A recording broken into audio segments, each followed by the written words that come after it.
Board of Elections, I'm sorry, I just left licenses, excuse me. Present. Here. Present. Present. Present. Present. Present. Item number 1, the board may hear and vote upon proposed legislation presented by the staff of the Board of Elections for submission to the General Assembly for the 2026 legislative session. The proposed legislation has been attached to the agenda and reviewed, I assume, by anyone who has concerns, and I'll turn it over to the Executive Director at this point. Chair and honorable members of the board. The first piece of legislation would be the legislation that was discussed at the prior meeting last week, which would extend the recount deadline for state and federal offices to being 9 days rather than 7 days. This would bring it in uniformity with the successful legislation that was introduced to the General Assembly, not by the Board of Elections, but introduced last year to extend the recount deadline for local contests from 7 to 9 days. This proposal would make those requirements for both state, federal, and local contests of recounts being requested within 9 days to be uniform for all of them. I think we'll take each one of these separately. Yeah, I think, Matt, I believe that's right, Mr. Chair. I mean, there's a possibility you may have modifications, especially to the second one, so it makes sense to do it individually. So with regard to the modification that the staff has recommended on 17-1937, does anyone on the board have any questions or comments? I move we recommend passing. I second it. So there's a motion and a second. Any discussion? All in favor signify by saying aye. Aye. Any opposed? The ayes have it. The second piece of legislation would modify 17-2013 as well as 17-2013.1 and 17-20-26. This legislation was also discussed at the meeting last week, and there were some feedback provided by the Department of State and the Secretary of State for requiring driver's license numbers or the last 4 digits or in having that language inserted as far as the voter providing their driver's license number or the last 4 digits of the social security number on the application. So I met extensively with legal counsel Marcarcio to come up with the language that would alleviate any of the concerns that were presented by board members and by the Department of State.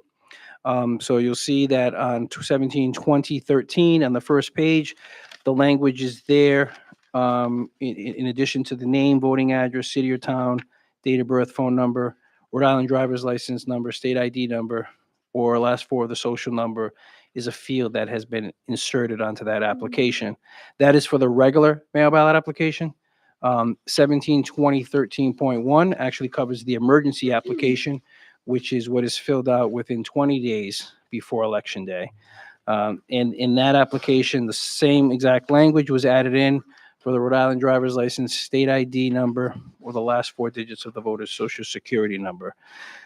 Moving on, several pages in, 17-20-26, that was modified slightly, but pretty much remained the same in order to require that the Board of Elections provide a public area for public observation of the process, rather than, as was previously indicated in here, because it was based on how processes were done back at 50 Branch Avenue, where we would actually have to let the public into where the ballots are being tabulated and have them in that secure area, which is, as we know, not feasible.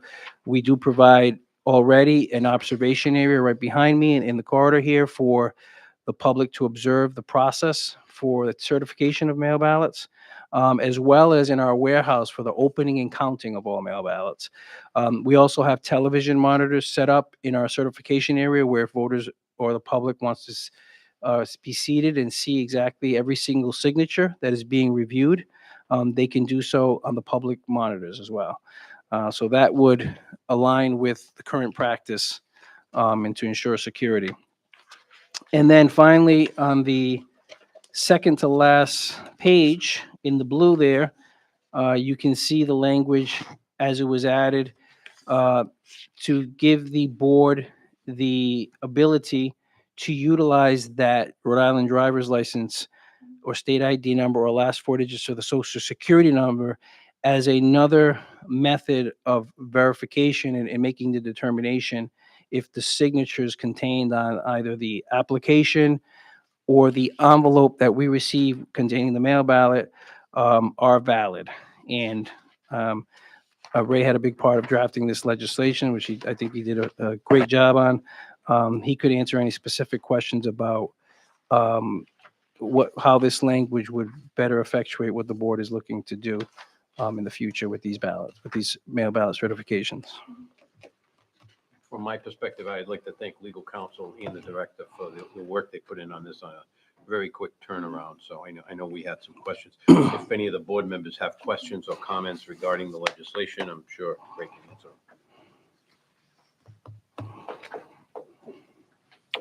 That's a good sign. If there are none, One question. We had discussion a while back about comparing signatures with the CRB. So how does this proposal? Well, I mean, fit? the CVRS signature specimen still remains an integral part of the process. So the comparison is still there right from the very beginning when the local canvassing authorities receive the application. It is their duty to compare the application signature with the signature specimen through the CVRS.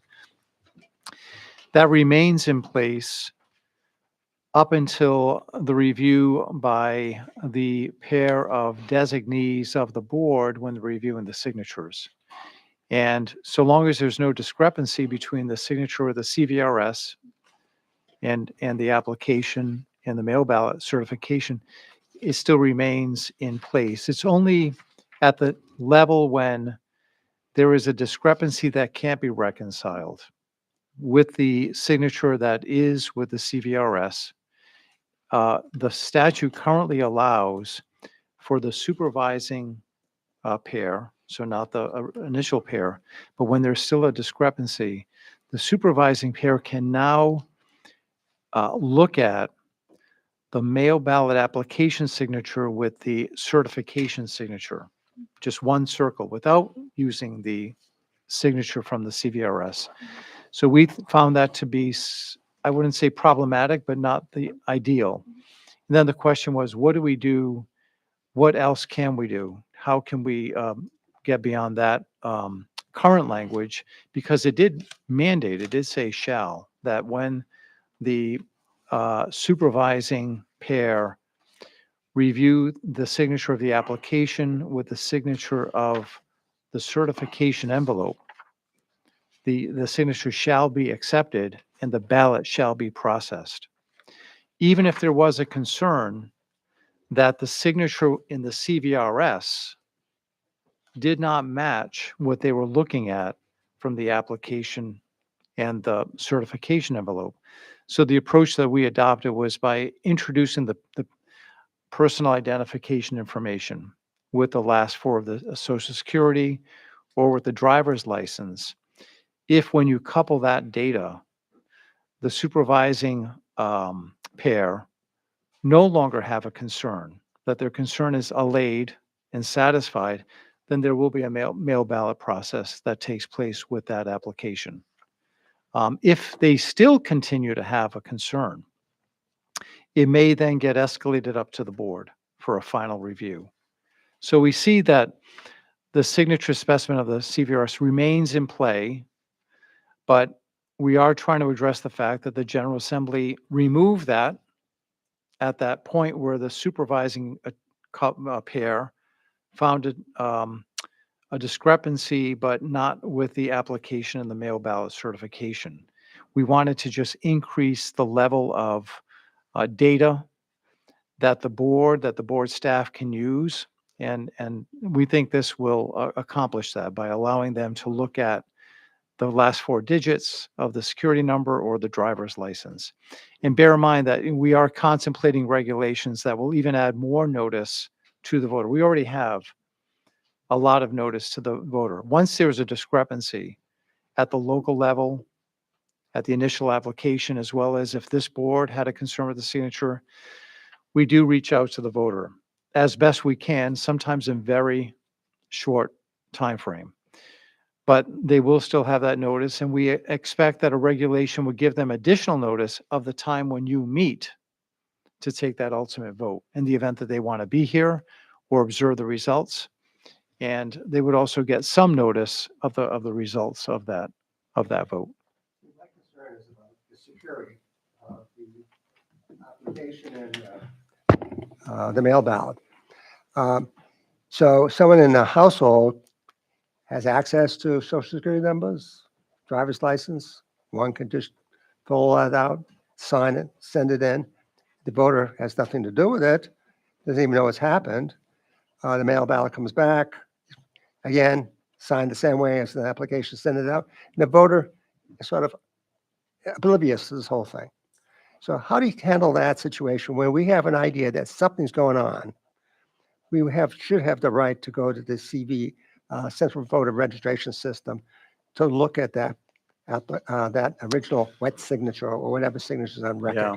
So the way it's designed now, ultimately, if there is that level of concern, particularly, let's assume that the supervising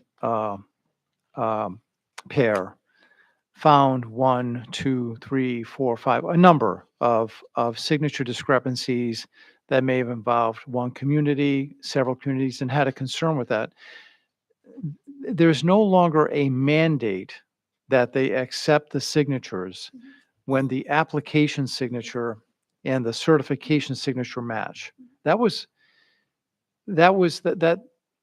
in my view was something that has a very good intention, but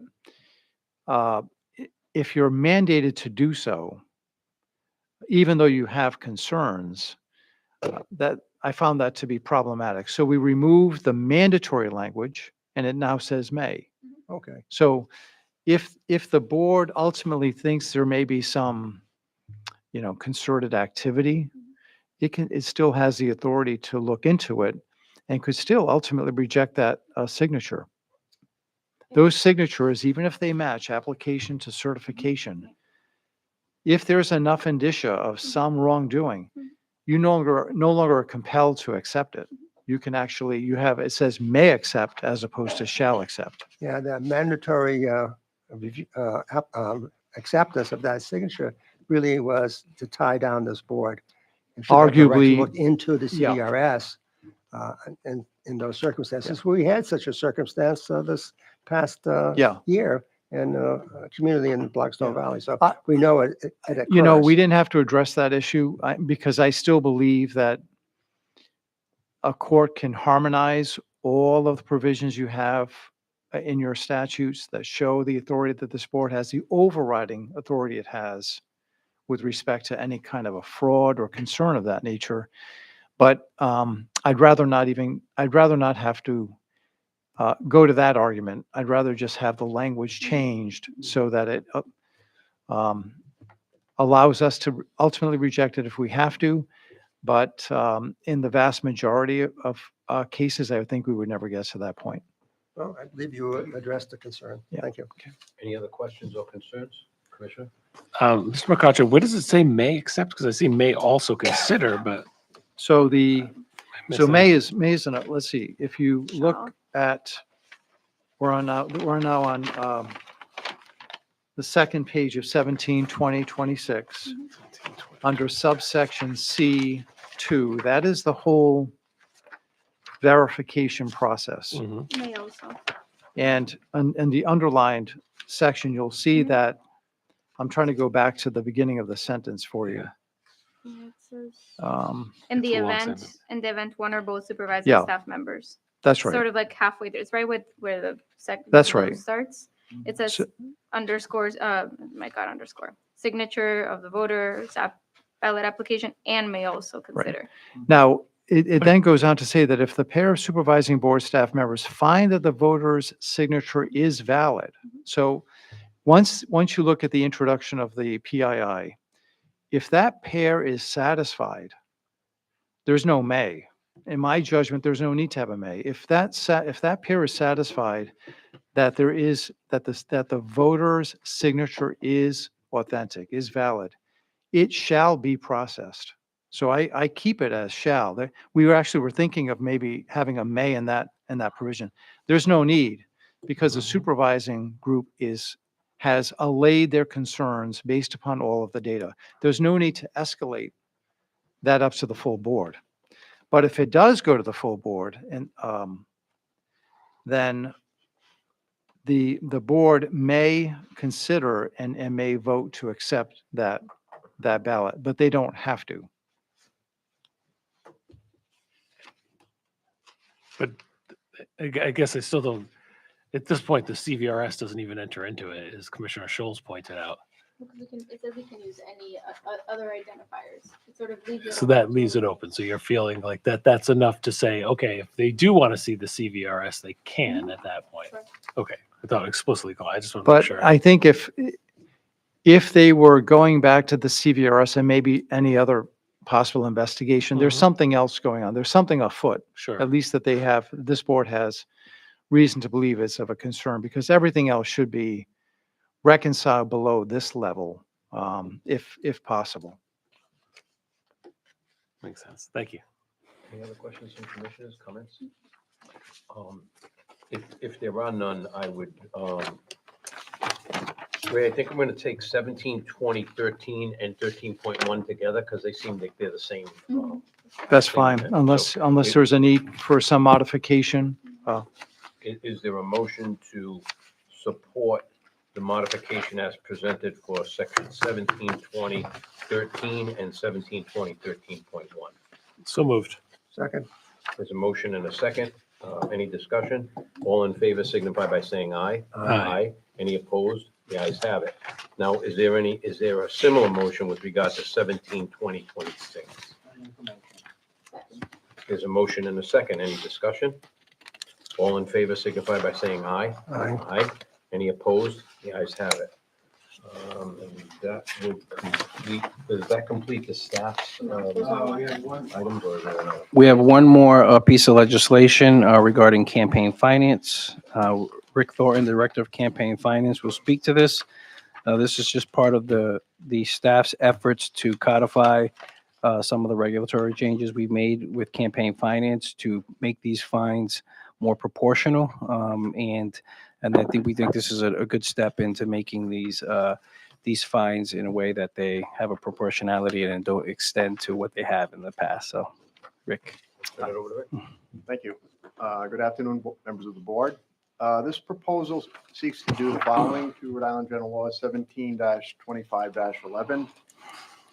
First of all, it clarifies that the responsibility for payment of fines for late or unfiled reports belongs to a candidate for their campaign account and to the chairperson of a political action committee or a political party committee for their account. And secondly, it establishes a maximum fine of $1,000 per late or unfiled campaign finance report and authorizes the board to waive fines and suspend a delinquent filer's account. As Executive Director pointed out, therefore, it codifies in statute what was accomplished with the adoption of the rule and regulation in 2025. Just for some history, this proposal actually was part of a more comprehensive bill that was first introduced in 2016 and then reintroduced in 2017 and 2018, but which failed to advance each time. So again, this proposal brings back a portion of that more comprehensive bill for consideration to strengthen the rule and regulation that was adopted by the board, which has similar provisions. And any comments or questions, I'd be happy to entertain. So after 2019, a bill like this was just never introduced again. That's correct. it The failed. focus went on, since there were 3 failed attempts to Yeah. advance this legislatively, we shifted our focus to to- adopting a regulation that would address Yeah. much of the same concerns. Can I ask then, in drafting or thinking about the because the legislature looks very different today than it did in 2019, which is great. But did you take some of it into consideration as you were drafting this? Because I'm sure the 2 committees that will look at this might have some of the same questions and concerns.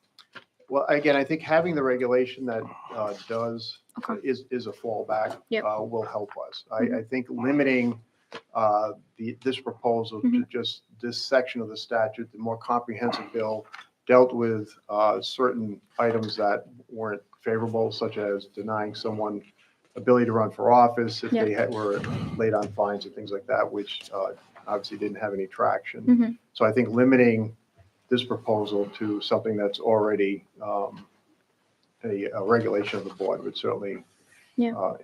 help its chance for I think passage. so. Thank you. I have a couple of questions, Rick. This is exclusive of interest, right? That's correct. And we say $1,000 for any one report. Reports have to be filed quarterly. In Are you amount talking all quarterly put together as one report, or is it per quarter? per report. So each quarter, in non-election year, there would be quarterly reports. During the election year, there are quarterly reports for those who don't run for office, but there are also more periodic filings pre and post election, pre and post primary and pre and post election.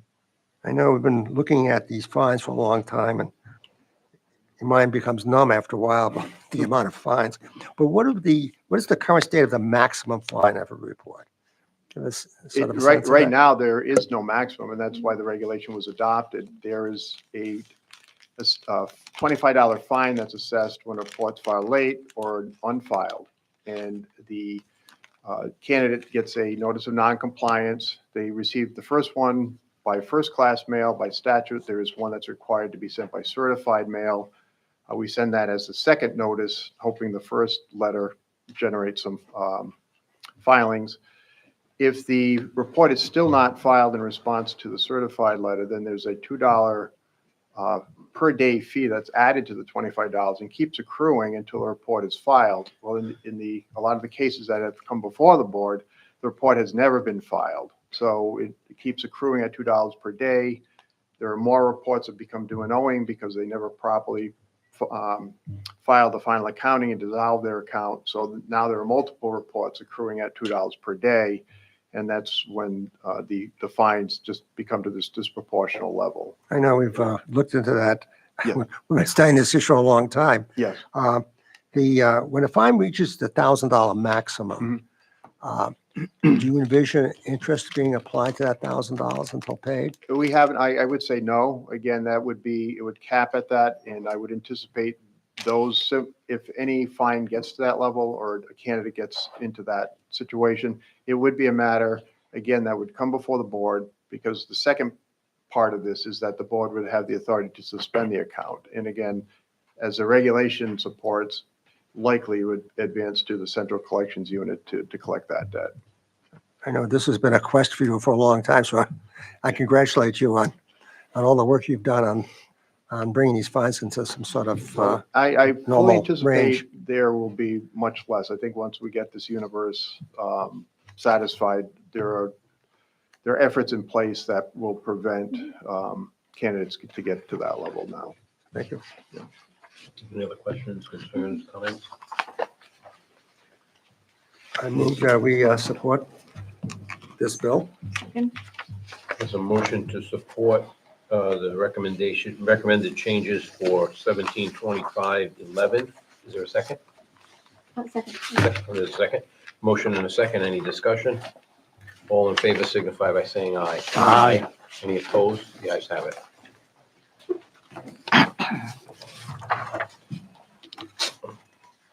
I believe that brings us to item 2. The board may hear and vote upon proposed legislation presented by the Office of the Secretary of State for submission to the General Assembly for the 2026 legislative session. And again, the proposed legislation was attached to our agenda.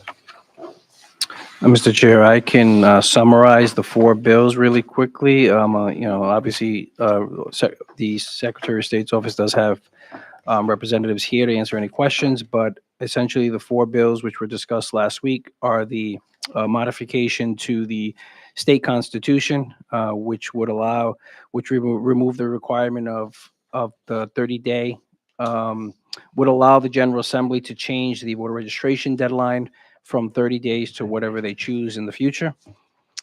The second bill is to move the primary day move it up 1 week because of continuing concerns over military and overseas voters, and the MOVE Act being violated, because Rhode Island does have the second latest primary in the nation, and that's the same bill as was introduced the year prior.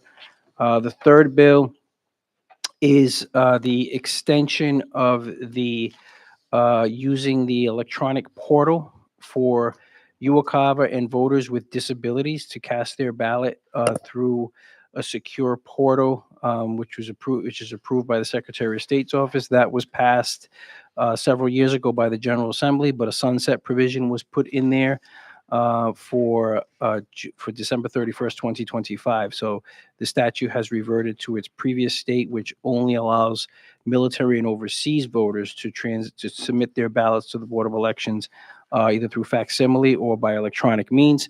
This bill would extend that opportunity, continue to extend that opportunity to voters who file for a mail ballot because of a disability. And they would be allowed access to submit their ballots through that secure portal, which on the back end of that, as I mentioned last week, we have access into that portal. We actually print the ballots on specific on-demand printers that can be put through our actual ballot scanners. And in previous years, when we would receive a fax from these individuals, we would have to actually transpose the votes onto an actual ballot that can be read through our equipment. So this is much more efficient and secure of a manner to submit ballots. And then finally, the last bill is for the online signing of nomination papers, which the Secretary of State, Secretary Maury, covered in his presentation last week as well.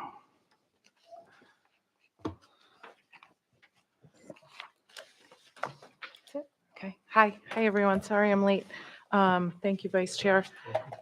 Any questions, comments for Miguel? Actually, I have a question, not for Miguel, but for the Secretary of State's office. What? I'm sorry.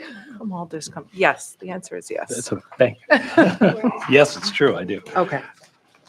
Thank you. Mr. Deputy, just a question. I know last year the Secretary had expressed that his preference, and I assume the preference of the Secretary of State's office, was to follow, I think it was North Carolina, if I recall, which is similar to this. If assuming this passes and it goes to the General Assembly and they're going to set the rules, if I recall, North Carolina has same-day registration through early voting, but not on election day. Is that still do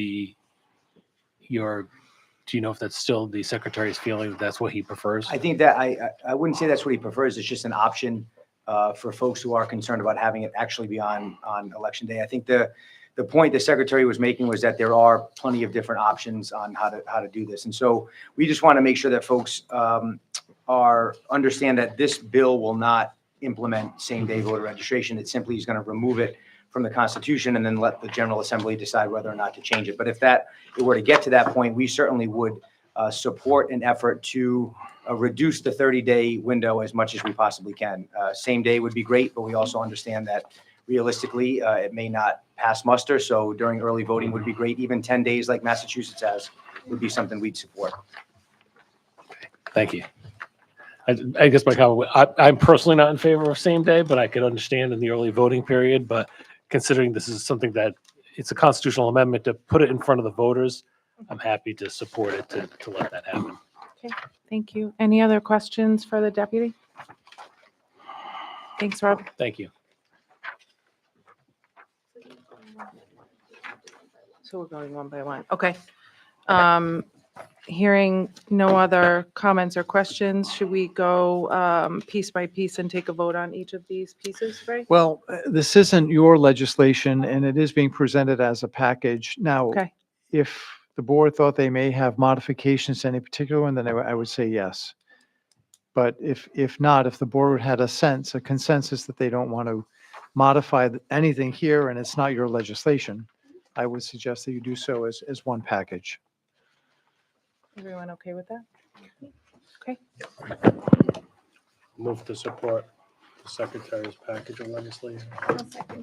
Motion and second to support the Secretary of State's proposed legislation. All in favor signify by saying aye. Aye. Any opposed, abstentions, motion passes. Agenda item number 3, the board may hear and vote upon proposed legislation presented by the Rhode Island Cities and Towns Clerks Association for submission to the General Assembly for the 2026 legislative session. The proposed legislation is attached to the agenda. Do we take Madam Chair, so likewise, I will summarize, although if the board does have any questions, the Clerks Association does have representation here that can speak to any of the specifics. There are 4 bills being presented to the board for support. The first one is similar to a bill that was introduced last year, which would introduce a structure and a framework for the appointment of local canvassing authorities and not allow their appointments to expire in an election year, which obviously could cause an issue, and would establish a chief local election official for which the Board of Elections and the Board Secretary of State's office would coordinate and who would have the authority to remove access to the central voter registration system for any particular individuals on their staff. So that would formalize many of the processes that are already in existence today, but not codified into law.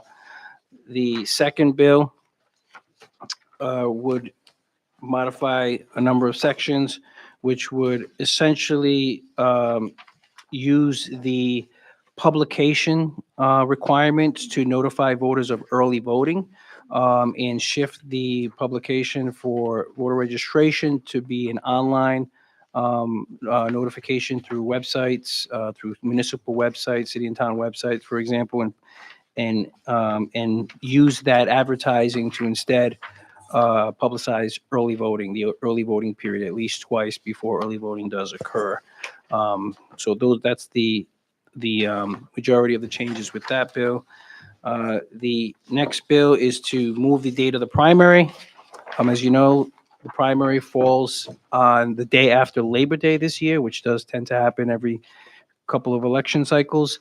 This would make the change for this year that the primary would be moved to Wednesday due to Labor Day being held on Monday, something similar that Massachusetts did several years ago when their primary fell on a Tuesday after Labor Day, and their General Assembly did move the primary to Wednesday.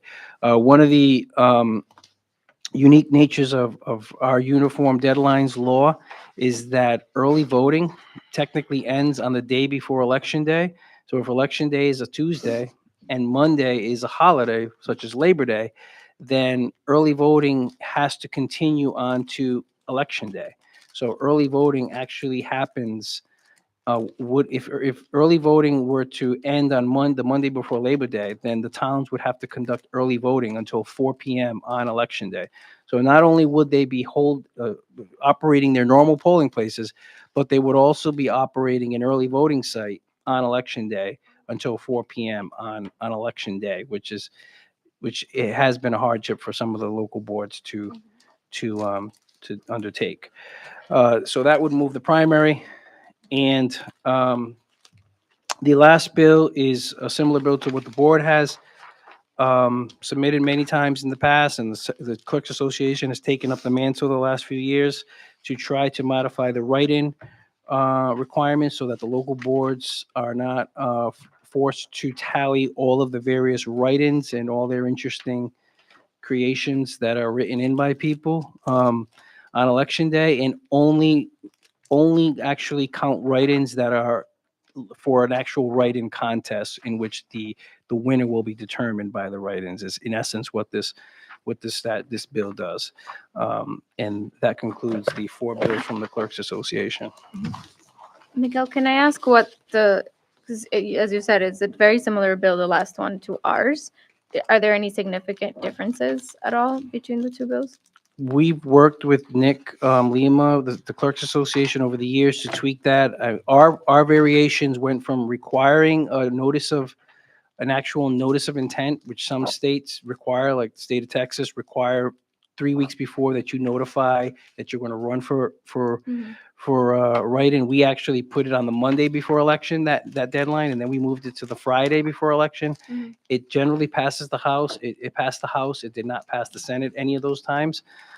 Originally, the Clerks Association had something similar. Then they removed that to just essentially define what a write-in, and now it's tied into campaign finance. So if there's a requirement that they file campaign finance reports, then we would have they would have to tally the write-ins, for example. So there's a tie in there. And there's always been a protection that if there is no eligible candidate on the ballot, whether they pass away before election day, no one declares for the office, then the write-ins have to be tallied because that would make the determination whether or not who's going to hold the office. So that has always been in there, and that's still in there now. It's just been tweaked in various ways that it would allay the concerns primarily of the ACLU has come out against it. In this case, I and Nick have been in contact with Steve Brown of the ACLU to try to come up with this language that they are more in agreement with. So there is the potential that they will not, at least not oppose it in this legislative session, since we did work with them and Nick primarily worked with them to draft the language currently in it. Thank you. Anyone else? Sounds good. You have a motion? I'll make a motion to approve the legislative package presented by the Rhode Island Cities and Town Clerks Association. I Thank second. you. Moved and seconded. All in favor signify by saying aye. Aye. Aye. Any opposed, abstentions? Motion passes. Agenda item number 4, the board may hear and vote upon proposed legislation presented by a member of the Board of Elections for submission to the General Assembly for the 2026 legislative session. The proposed legislation is attached to the agenda, and I believe this is you, Commissioner Giacone? It is. Thanks. This is a different version of the bill that we discussed last legislative session regarding the mail ballot process. I'll just say that it's not the same version. I listened to what everyone had to say here. I know that there were some concerns brought up from the community as well. I did my best to try to address those, but briefly I'll explain, kind of go through what the sections are. I'll just say this, I did notice that there's a misnumbering, but I will point that out when I get to that section. So basically this is about mail ballots. In the bottom line is my feeling is that there's inherent conflict of interest for campaigns to be involved in the collection of mail ballots. In fact, I would say that this board and the state recognizes that because on election day, there's a 50-foot boundary around the polling place to prevent electioneering from happening close to the polling place. Yet when this is happening outside, somebody could be standing over a voter while they're filling out. Obviously, it's impossible to police every single situation, but I think we can put some rules in place that will not only prevent some of the issues we've seen in the past, but also allow it, to find certain people that could assist with that are authorized either by, here or by the local board of canvassers. So that being said, I'll just go through the changes so you can see up to D does not change. Section E, subsection E just talks about, how that the mail ballot can be delivered. I don't think that that's terribly, and stop me if you have questions or we can save them to the end. Section F just talks about how when the ballot is returned, it should be, if it's not returned by mail, it should be a family member of the voter's household. And that's defined later. But bottom line, not someone affiliated with the campaign, unless, of course, they happen to be related to the person, in which case they can do that. So two things here. Somebody from a campaign that is not related to the person should not be, and this is section H, I'll go back to G in a moment, should not be present when somebody is filling out their ballot, much like a polling place. No one stands near you from a campaign when you're filling out your ballot in person in the polling place. So it's a similar situation. And that's basically the synopsis of H. Under going back to section G, this is just talking about how ways that a person can possess a mail ballot. And this is where I tried to put some rules in place. I know that I do see that at the beginning of the meeting, we received a letter from both Common Cause and ACLU jointly. And one of the concerns they brought up was the reason I wrote this section in this way. So basically defining who can be holder of mail ballot. Obviously, any member of the Board of Elections, any employee of the Board of Elections, the United States Postal Service, anybody that's involved in the printing, that's beforehand. So one of the things that that was added in here is any person authorized by the State Board of Elections to receive and process official mail ballots and forms. The idea being that I know that there's community groups out there that be willing to assist voters. We can put regulations in place, and it's not appropriate, in my opinion, in the statute itself. But we can put regulations in place should this pass to basically define how those people can apply. And for example, say a community group can apply and then say, we are going to help with that. And we would be able to vet them. So it gives us the ability to, again, to keep an eye on the integrity of the process.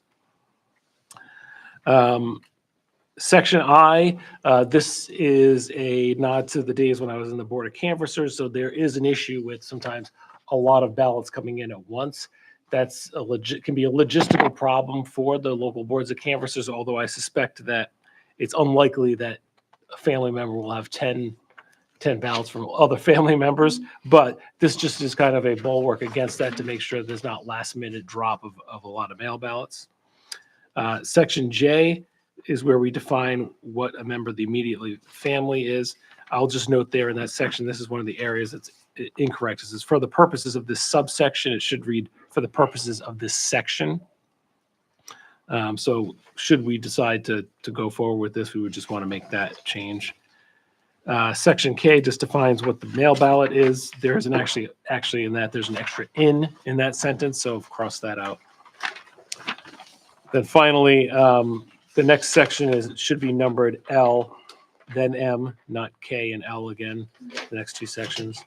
And then finally, of course, we add a penalty related to the violation of this subsection. I'm going to take a pause there and see if anyone has any questions about the language of the bill or. I have a question for you or Ray.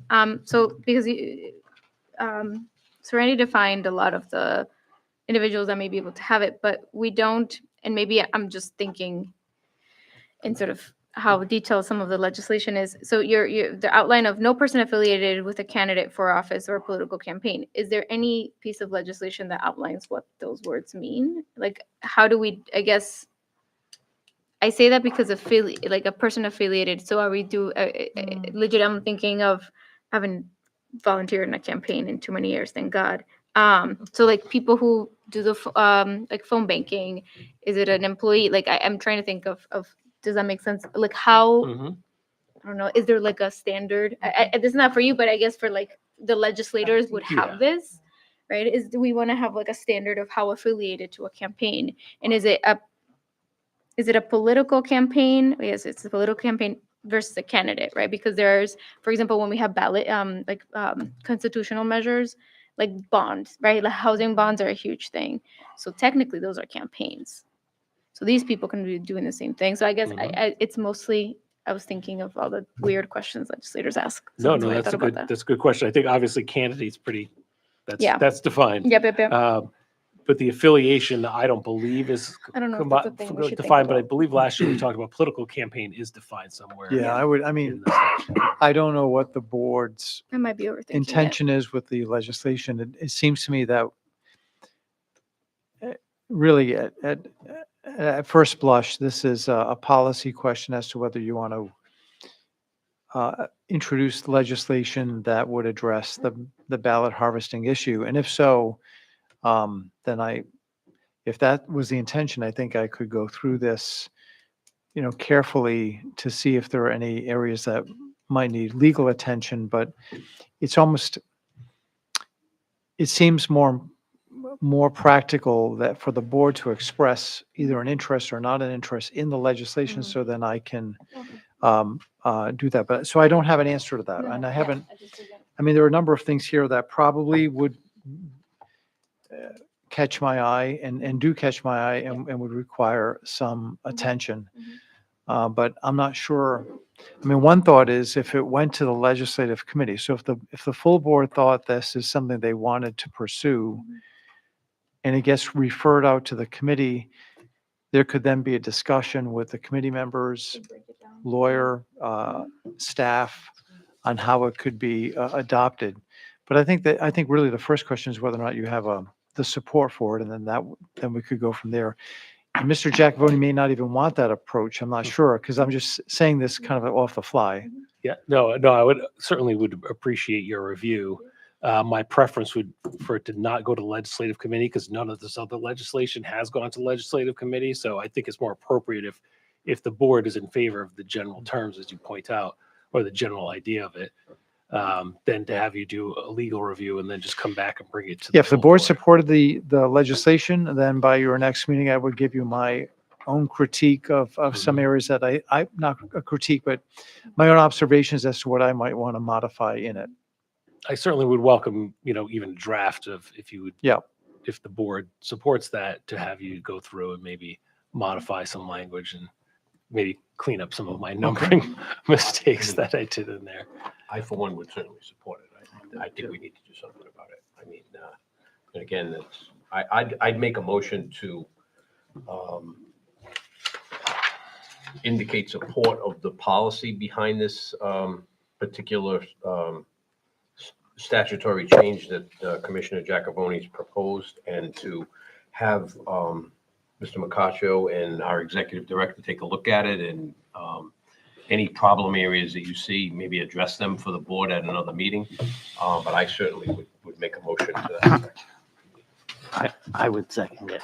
And just Go ahead. under discussion, is it, when we say address those problem areas, maybe a draft to come back? Because I mean, yeah, draft the potential areas of either identification or definition that legal counsel thinks need to be done. Yeah, and just, thank you. And just I just want to address, I know we had the letter from Common Cause and ACLU, and I don't want to diminish I was just going to say that. their concerns. I appreciate that they took the time to look at this. And I also know that Disability Rights of Rhode Island last year had expressed some concerns as well. So again, listening to that, my attempt was to put in defined groups that we could say, you are authorized or deputized, so to speak, to go out and help. In fact, when I first joined the Cranston Board of Canvassers, my first official act was actually going to a nursing home as a bipartisan pair to help somebody vote. I actually never did that again in the remaining 9 years that I was on the Board of Canvassers. I thought that was the normal course of the way things happen. But I think that there are concerned community members that'd be willing to help in this regard. And again, as the letter questions about the statute not being specific enough of who's designated, I don't think that's appropriate, particularly in the statute. I do think that, I think about what's behind us for the integrity of the electoral process. I think that this is key to the integrity of the process, to putting something in place. So I appreciate everyone's questions.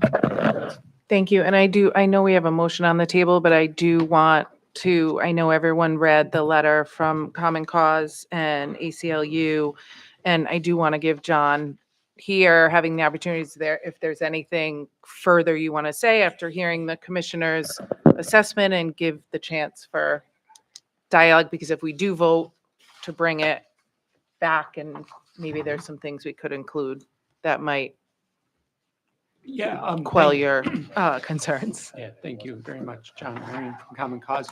And I just want to apologize, we didn't get the letter to you till right before the meeting. That, that was not meant to kind of sandbag anybody to get it to you right before the meeting. I think the letter kind of speaks for itself. There, we have an overarching sort of just concern about laws that, such as this, that sort of limit the ability of people who are just trying to help people cast their ballot legally. And then there's some specific, and I'll give Steve Brown all the credit for kind of the more specific language in the third and fourth paragraphs about this specific version of the bill, but I don't have anything else to add at this point. Okay, all right. Can I? Yeah, please. I would just say if you have any it may be, I mean, the anything in the bill may be a bridge too far to support, but if you do have suggestions, I certainly we'd be willing to hear those. So, which I know you Thank don't have, Yeah, probably and have the now, added but time, just like your legal counsel will have a chance to kind Yeah. of go through it. I think Steve and I will be able to go through it. And I think it's good you pointed out Disability Rights Rhode Island. I haven't spoken to Kate in the last 2 days, so I don't know if she saw this or has had a chance to look at it. Mhm. But I'll bring it to her attention for sure. Thank you. Thank you, John. Okay, we have a motion. sorry, I- Madam Chair. Oh, Would it be- sorry, go Just ahead. one more question. I don't know if it Go would be ahead, appropriate that's- if you want to hear from the Secretary of State's office, The if they last one. have Sure. any thoughts on this. Yes, please. Thank you, Chairman, members of the board. Rob Rock with the Secretary of State's office. We support this bill, certainly the policy intent of the bill. I know, Commissioner, you acknowledged some minor updates that need to be made, and we look forward to Attorney Marcaccio's updates to the bill. But we do support the intent of this bill, and especially I think the most important part is the last two sections of Section G, which John just talked about, is making sure that the board is proactive in allowing folks to go out and help those that don't have a family member or don't have someone who can return their ballot, or they want to mail their ballot back too close to the election and they don't have enough time to put it in the mail. So as long as the board is proactive in allowing people to help others go get their ballots, I think that's our most important belief in this. But we do certainly support the policy intent here, and look forward to Attorney Marcaccio's updates. Great, thank you. And I know we have a motion, and I don't know how you worded it. Would you be willing to state it again? I will make a motion to submit the proposed modification to 17/20/23 to our legal counsel and executive director to address some of the concerns both listed in the ACLU Common Cause letter and any areas that legal counsel or the executive director feel need to be modified in any way or clarified in some way. But that I would, and I do that for myself at least in support of the policy of the bill. Excellent, thank you. And I know it was seconded by Commissioner Reposa. Any further discussion? Hearing none, all in favor signify by saying aye. Aye. Any opposed? Abstentions? Motion passes. Agenda item number 5, the board may hear and vote upon the certification of logic and accuracy testing for voting equipment to be used in the special referendums for North Smithfield and Warwick, and the special elections for Coventry Council Districts 4 and 5 to be held on February 3rd, 2026. Madam Chair, honorable members of the board, the Secretary of State's Elections Division did conduct a review of the ballots and the express vote screens for this upcoming February 3rd special elections in Coventry Council District 4 and 5, as well as the upcoming special elections in North Smithfield and Warwick. And on January 8th, they did certify to us that the information is accurate on those ballots and on those screens as per our existing protocol, and you should have a copy of that letter in your packet. Now, on Friday, January 9th, that logic and accuracy did begin at 9 a.m. It was publicly noticed for the public to be present if they so chose. And testing was conducted on the early voting and election day voting equipment. 2 ESNS staff and 4 BOE staff were involved. A total of 30 DS200s and 15 express votes were tested in total. 2 DS850 high-speed tabulators were also part of the testing. That test deck that we used consisted of 60 ballots. Coventry consisted of 10 ballots, which involved 8 traditional ballots and 2 express vote cards inserted into each DS200. North Smithfield consisted of 5 ballots, which was made up of 4 traditional ballots and that 1 express vote card. And the test deck for Warwick consisted of 36 traditional ballots and 9 express vote cards. 120 ballots in total were cast into those early voting DS200s, and 120 ballots were cast into the remaining election day DS200s. 600 ballots were run through those 2 DS850 tabulators for a grand total of 840 ballots being used in this test. During our testing, we did experience 2 DS200s that did not have active modems. So those were swapped out for units with active modems. We did not have any problems at all with any express units during our testing, so none were replaced. And as you know, and as I've explained in previous meetings for the many special elections we've held over the past year, before each machine is closed, at least 2 members of our staff and your staff visually confirms that that totals report printed by each machine after the test matches the expected results on the results key. And they verify that the machine has been reset to 0. So when the poll workers or the local boards turn these on for early voting, or when the poll workers turn them on February 3rd, the machine will be starting from 0, and the poll workers and the canvassing staff are trained to verify those zeros on that report. As required, ESNS has provided to me, and I've provided to you before you, the 3 reports for this testing. We do give you that pre-0 report, indicating it start from 0. We give you the logic and accuracy testing results report, and then we also give you the voting results report. And then we give you a 0 report confirming that the system was reset to 0 once the testing was completed. The equipment has been delivered to the local communities. Early voting starts tomorrow.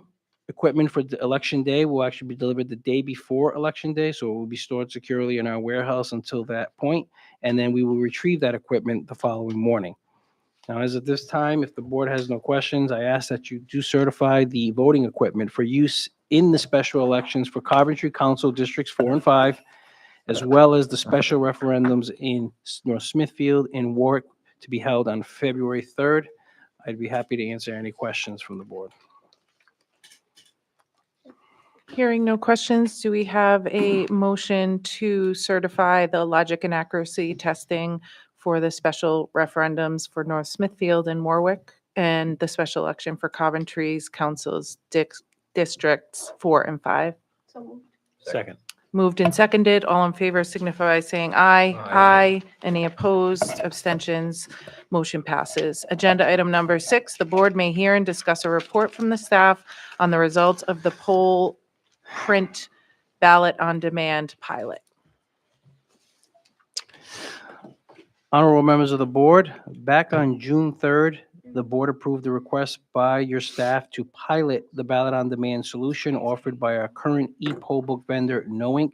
It has taken quite a bit of time for the staff to undergo this review, both because we did use the poll print on 2 different election days, and we did conduct an additional test. So we wanted to scrutinize the poll print process and system as closely as possible to ensure that it met the expectations that we would expect for a statewide election. Subsequent to your approval, the staff did deploy those printers for the early voting period for Senate District 4 and the special primary held in North Providence and covered Providence as well, but the poll print was not used in Providence, just in North Providence early voting, and the special election and special referendum held in Central Falls. Early voting for those elections began on June 18th. On Election Day, July 8th, the staff also deployed the printers to Wilford Manor in Central Falls, which served 2 different precincts, using the same poll workers and voting equipment, despite having different ballots, which essentially created a vote center. This marked the first time in the state, in which ballots were printed on demand at the polling location on election day and were specific to the eligibility of the voter presenting themselves to vote at that moment. In this case, some voters that went to that location were eligible to receive a ballot containing only the city council contest. And in other voters were eligible to receive a ballot containing both the city council contest and the referendum question. Poll print was also deployed for early voting in the Senate 4 election, a special election, which was held in North Providence the following month. Providence and North Providence, but North Providence operated the poll print. The benefits of the poll print, based on the analysis of the staff, are compelling in three different areas. First, rather than pre-printing thousands of ballots in advance and potentially running out of ballots at a polling location on election day, the poll print merely requires blank paper. If a polling location were to run low on blank paper, additional paper can be easily delivered to the Board of Elections by our staff. Secondly, the poll print offers clear security benefits. Rather than having thousands of pre-printed ballots being stored at the local boards during the 20 days of early voting, they would only have to store the blank paper. And lastly, poll print offers the potential of increased efficiency, both at early voting sites and at the polls on election day. For example, when a voter checks in to vote with the supervisors, their ballot is automatically printed on the poll print and is issued to the voter. At early voting, the benefits are even more dramatic because early voting sites, remember, have to be able to print every single ballot style in that town. So in Providence, it will be almost 80 ballot styles that they have to have on hand and give the correct one to the voter at that time. And that is critical to ensure that each voter receives that correct ballot style, because that contains the exact correct offices that they would be eligible to vote for, like state senator, state representative, council district, depending on in which district that they live. With poll print, these challenges are essentially eliminated because once the voter checks in, they receive that exact ballot that they're entitled to receive because it prints out of the printer automatically. This eliminates any steps that need to be taken to retrieve the correct ballot style from a stack of ballots, and eliminates the need to store all of those pre-printed ballots at those early voting locations for nearly 3 weeks. Now, the poll print was well received by both the North Providence and Central Falls Board of Canvassers. They actually loved it for use during the early voting periods. In fact, one of the primary reasons why the printers were deployed for a second time to North Providence on the August 5th general election for the Senate special election was because the clerk in North Providence was very impressed with the units, and she basically demanded us to send them back to her, so we did. At Wilford Manor in Central Falls on July 8th, the turnout was very light. So it was difficult to determine whether the efficiency of the poll print was efficient in a high volume scenario, because that we did not see at Wilford Manor that day. We also had some connectivity issues earlier in the day, which were resolved, but that did delay the use of the printers. But we did expect that because it was, in fact, a pilot and it didn't disrupt voting in any way because we actually had traditional ballots there as well. Because of this, on October 30th, the staff actually conducted a rigorous stress test voting simulation of the poll print in collaboration with the University of Rhode Island here in our building using volunteers from our local board. So we had volunteers up on the screen. You can see Providence, Portsmouth, the Secretary of State assisted, our campaign finance division, Woonsocket, Newport, Warwick, Cranston. And we're thankful to all of them for assisting us in this simulation. During that test, we actually set up a mock polling place here in our building, and we had volunteers act as poll workers or voters and simulated voting for over an hour. But again, the test was inconclusive at accurately gauging how well the units would perform at a live, actual busy polling place, although we did try to simulate having a 3-page ballot versus a 1-page ballot. But during the pilot and during the stress test, the poll print demonstrated many benefits especially during early voting, and especially in communities with multiple ballot styles to manage, because processing voters does become much more efficient and accurate, and having to store only blank paper over those 20 days is a great benefit for security. Now, in terms of cost, we did work on an analysis of the cost with the Secretary of State's Election Division to try to extrapolate the cost of using poll print versus using pre-printed ballots that we use today. And we tried to map that out going out 8 years, which would be the standard life cycle of the poll print. So that was until 2034. We limited our calculation under the assumption that the poll print would only be deployed to the 39 cities and towns early voting sites, because deploying poll print to 451 polling locations would not be feasible due to the high cost. Now, we projected that the cost over that 8-year period to the general election 2034 would be almost the same as what it would cost to pre-print the ballots as we do today, roughly about $1.1 million over the span of the 8 years, with the largest expense for poll print being the initial cost of the printers themselves, which is significant in that first year. Plus, you do have to account for consumables such as toner and paper, which would vary in cost from year to year, generally higher in presidential years.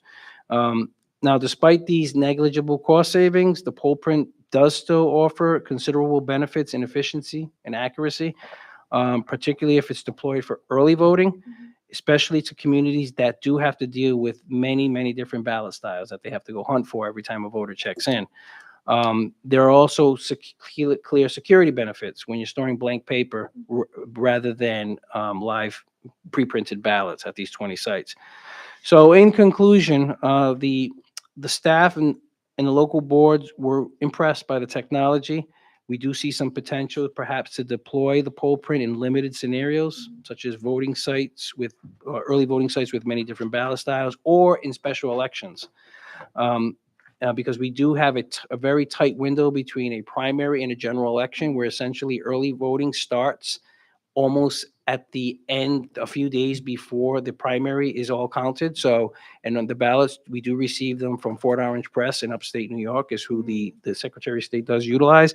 So sometimes we're in a very 1 or 2 day window, sometimes on a Saturday or Sunday, where we have to conduct testing because of that tight time frame. Using ballot on demand eliminates that issue. We'll continue to work with the Department of State to identify funding sources that would allow us to do a limited deployment of the poll prints in the future, such as under these scenarios. And it'll be a pleasure to answer any questions from the board. Yes, go ahead. So, Miguel, just my only question would be, what's the mechanism for the Secretary of State to proof those poll print cartridges, or whatever the mechanism is for providing that poll print? So we would still have them provide the same proofing that they do now, such as the letter that they provided to us. They would have to proof every single ballot style. It's just the only thing that would be changing is, rather than sending that file to the printer, they would send the electronic version to us, and we would load those into the ballot on demand So the electronic software. version of the ballot would still come from that. Correct. Thank you. Thank you. So, oh, sorry. Can I ask, with the machines that we have today, is your goal to utilize them like in Q2 of this year for special elections or for early voting? I don't anticipate having any special elections between now and the From your upcoming election mouth cycle, to but God's ears. we might. We're not outside the window of a General Assembly member requiring a special election. That would be the first Monday in February, so 2 more weeks. But there is certainly potential to utilize them in non-Title 17 elections, which is FTMs. Is a good way to get people acclimated with them when possible. But if there is a special election this year, then it certainly remains a viable option that it could be used in that sense, since the local boards do tend to enjoy using the ballot on demand. I ask because I know that, and it's great that the Secretary of State's office is helping look for funding, but I'm wondering if, I say this as there will be a conversation about a very tight budget, but I'm wondering if, can, as you know, for the next fiscal year, a proposal goes out, is it appropriate to talk about this is what elections look like in the next decade? Just thinking about that, like this is what worked in 2026, which is going to be a wild election year. This is what it could look like if you fund us for the next decade. So Certainly, that could be a component of a request. We are fortunate to have earmarked some federal money for this on our side from the staff, Board of Election staff, or from HAVA, Help America Vote funds, and funds previously distributed by the federal government. However, it would not be enough to do this on our own. We would either have to have cooperations with the Secretary of State's office for using their portion of federal funding, with combination with some for funding from the state. Ballots still remain under the purview of the Secretary of State in that expense. So we've had those discussions where they're shifting the expense from sending it to the printer to the printer. So there is a shared cost there, which we can explore further in further discussions. thank you. Commissioner Connors, do you have something? Miguel, you mentioned there being some connectivity issues at the Central Falls election, I believe it was, and I remember when that happened. Mm. Did we look into that and determine if that would become an ongoing issue, or is that something that seems like a one-off and would be solved? So we are the first state or jurisdiction to utilize their color printer. So because Rhode Island has the statute does require that the state question or the local questions on the ballot be of a distinct color, and right now they're yellow, then that means that our printers have to be color unless the law is changed or interpreted differently to allow grayscale, which some other jurisdictions like Virginia allow. So the color printer is more expensive, and we were the first jurisdiction to actually utilize the color version of their printer. So I think there were still some issues that they were working out with the connectivity there. But they are confident that will be resolved once the full update has been completed to those printers. They claim to have not had any of those issues with the black and white printers, which have been used for a few years now. Do you know how many states are currently using the printers?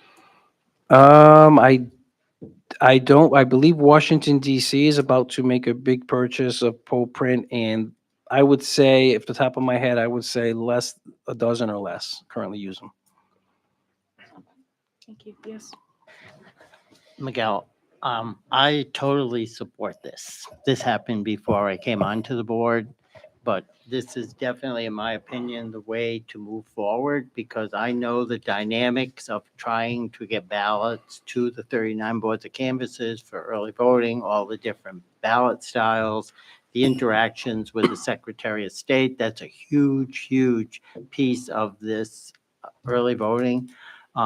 Is there a way you could promote or put forth a lease purchase agreement like we have with ES&S for the voting equipment to be able to get this statewide?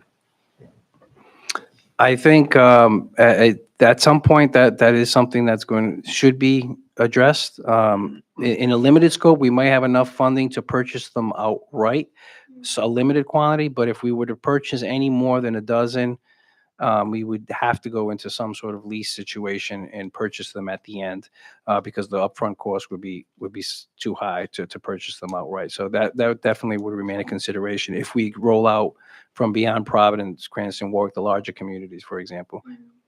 But it We is could the get the secretary to give us their printing budget, right? there would be a savings on the printing. But There would. again, there is a tremendous security, in my opinion, to be doing this. And it's the cost of doing an election. Mhm. Thank you. Yes. Thank you. So just a few questions. What happens? You said when they come to I assume get to the poll pad, they check in and then prints out. If you have multiple poll pads, how do you keep that separate and ensure somebody gets the right ballot? If two people happen to check in at roughly the same time, how does that logistically work? So technologically, the poll printer has its own unique poll pad. So as far as from I don't know if I don't remember if I covered this at the initial presentation, but it operates on a server, its own server, it's poll print server. So it's not something that's sent over AirPrint, for example, Oh, or okay. so there's a secure fashion of the ballot getting onto the printer, the actual printer, through that server. When someone checks in, there are a couple of ways the states do this, but for the most part, there is an assigned station, one person or two people just operate the printer, and they are responsible for verifying that the person is getting the correct ballot. So if two printed ballots print out, they confirm with the peer supervisor, this person is getting this person is getting that other precinct.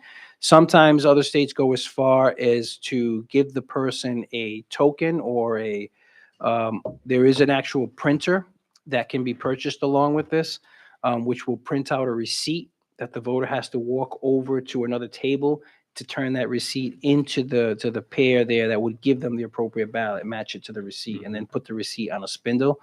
That is similar to how we used to run elections many, many years ago in Rhode Island, where you had a clerk, and the clerk essentially would receive the ballot application from the voter after the supervisors had initialed it, and the clerk would be responsible for giving the voter their appropriate ballot. And if it was a primary, they'd give them the Democrat or Republican one.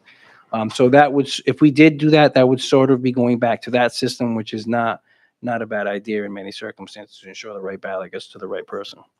So it sounds like it's like directly wired. There's a wire connection versus a wireless. So is it only one poll pad connected to the? printer? No, Could it be multiple? there can be, I believe it's three. I'm going to say it's 3 poll pads per poll print. Per printer. It can support. Okay. At the end of currently, at the end of the day, when the polls close, there's a lot of reconciliation that the team does. One of the things that they do is they count in the traditional method, I'll call it. They count the printed ballots. Is there a reconciliation process for this, just to count the number of blanks to make sure you get how many people voted, how many blanks you started with, how many people voted, and then what's remaining to make sure it all reconciles? I would imagine that we would do the same that we do now, which is reconcile with whatever's not used, whatever the packages were open and not used, and then count the packages that were not open, because there are 100 in those.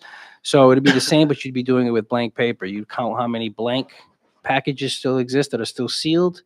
There are 100 in each of those, and then you would count how many unused blanks there are in the package. Plus, you would have to print a report from the poll print indicating how many ballots were printed, and that is matched against what was inserted into the DS200.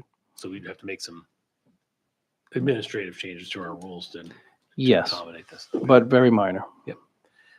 Final question. You mentioned that your color printer is required because of the questions.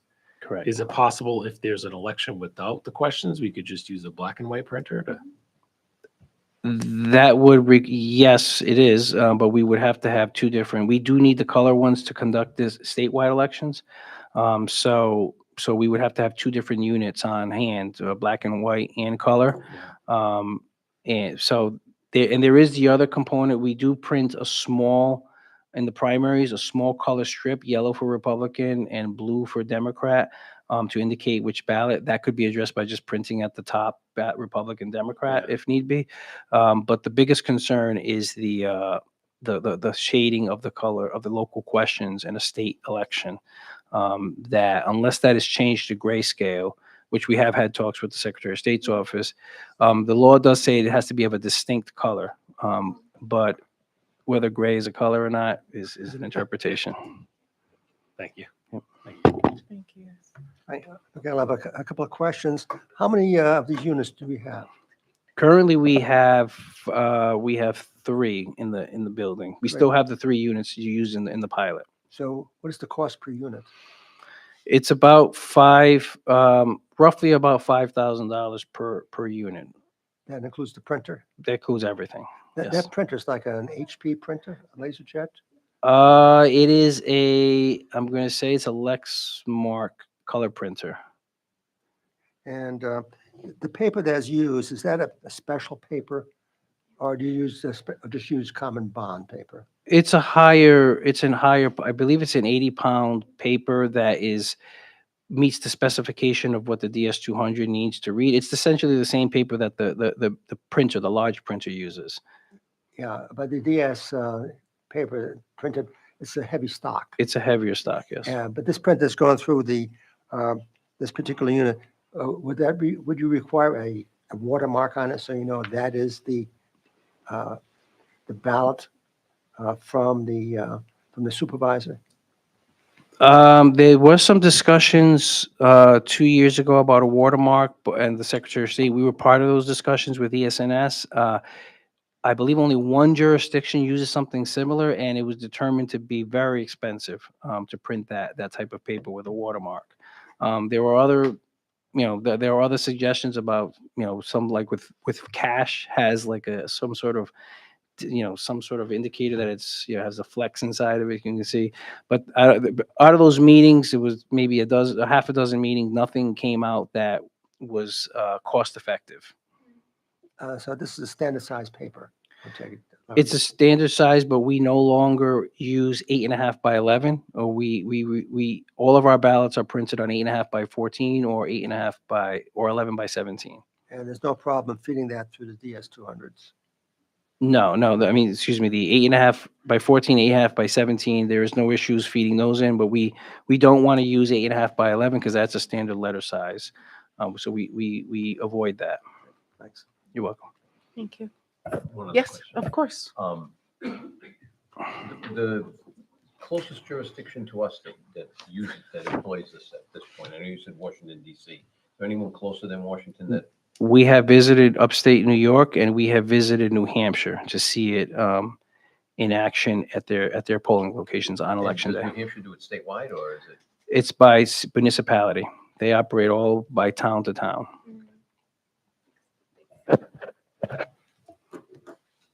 Anything else? One last question. I believe I asked this question during the pilot, and I don't remember the answer. Does using these printers require more poll workers, less poll workers, same amount of poll workers? I don't remember the answer to that. That's what we were trying to determine with the test, but we weren't able to ascertain. We know that you add a pair of poll workers. If you're going to have them operate the printer, you add a pair of poll workers. However, there is the potential that you have fewer upfront poll workers because now you have fewer. It's designed to be a much more efficient process where the the voter walks to the ballot station and they retrieve their ballot and they're out of the way from the check-in process. From what we saw when it was operated live on election day, it was not a color printer. Those were the black and white printers, so they were slightly faster, especially in upstate New York where they have vote centers. So they had, I think it was like 18 precincts running out of one gym. And you would walk up and you would check in at the table. They'd give you your receipt. You would walk over to the end of the table and they would give you your ballot. And there were 2 or 4 poll workers there, but they had maybe 8 poll workers, 10 poll workers operating that whole polling place. Whereas for 18 precincts, we would have about 200 workers to operate 18 individual precincts. Well, thank you, and to the staff for this great work. It's really cool stuff, and thank you, Kathy, and your team at the Department of State Elections Division. Do you have another question? No. Okay. You can ask it now. I can tell. It's exciting. All right. Well, we don't. We're not voting, right? We just discussed. We're just discussing. Okay. Moving on, agenda item number 7, the board may discuss and vote upon the adoption of the modified relocation of polling places rule and regulation 410-RICR-20-00-26. Madam Chair, honorable members of the board, the regulation that the board did approve at a previous meeting was posted on our website for the required 30 days, was actually posted on December 3rd.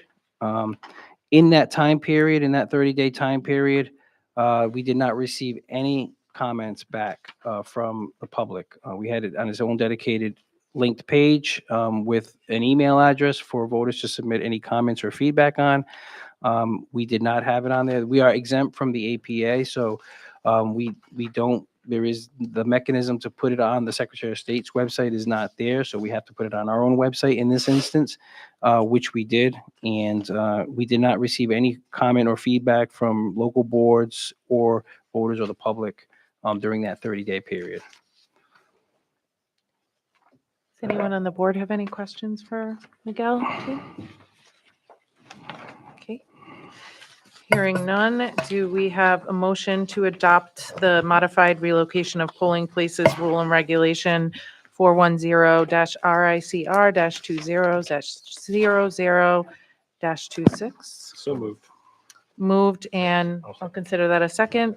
All in favor signify by saying aye. Aye. Aye. Any opposed, abstentions, motion passes.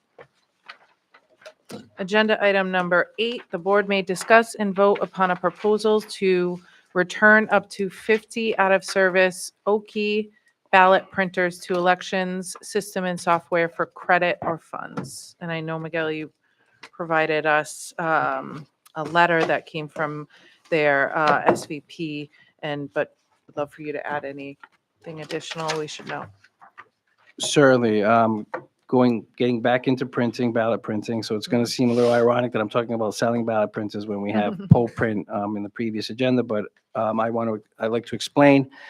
So last week, Election Systems and Software contacted me to inquire about buying back some older Oki Generation 1 or Gen 1 ballot printers that the Board of Elections originally acquired back in 2016. Apparently, they have at least one other jurisdiction as a customer that still uses these same units, and they are looking to supplement their inventory. We currently have 50 of these Gen 1 ballot printers back in our inventory in our warehouse. The last time that they were actually used in an election was 2018. An additional 50 Gen 2 Oki printers were purchased in 2020, and they were deployed in the statewide primary and general election that year to early voting. They have not been used since.